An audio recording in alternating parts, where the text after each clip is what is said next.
Hello! In this instructional video, we'll show you how to properly use your granulated incense. To start, we recommend using an incense ash, or if you don't have any incense ash, you can always use your incense sand. Place your chosen holder in a fireproof burner.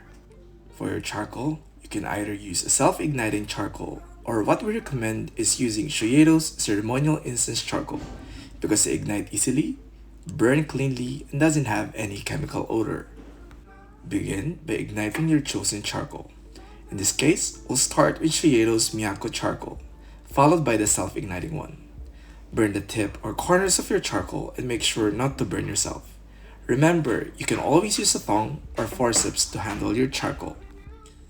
Get your chosen burner.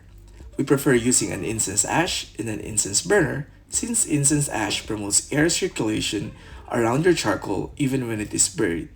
Wait for your charcoal to completely ignite and turn to white or ash. Using a forceps, bury your Shoyedo Miyako charcoal at least half an inch in your incense ash. You can play around with the depth, but it should not be deeper than half an inch. The deeper your charcoal is, the slower the incense burns. Using a spoon or spatula, cover the charcoal with incense ash. Shake your incense burner to even out the surface of the ash. Next, get your Shoyedo granulated incense. Using a small spoon, gently sprinkle the incense on the top surface of your ash where the incense charcoal is buried. Make sure you don't put too much so that air can circulate around your charcoal.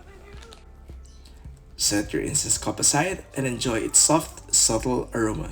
You can keep adding your granulated incense until the charcoal loses its heat. Shoyedo's Miyako charcoal can be used for up to 30 to 45 minutes burning time. Get your incense sand and self-igniting charcoal discs ready. Using a lighter, ignite the tip of your charcoal. Place it on top of your incense sand and wait for it to completely turn to white or ash. If you're using an incense ash, you can bury the disc. If using sand, just place it on top. Using a small spoon, gently sprinkle the incense directly on top of your burning incense charcoal. Both methods will burn your incense properly.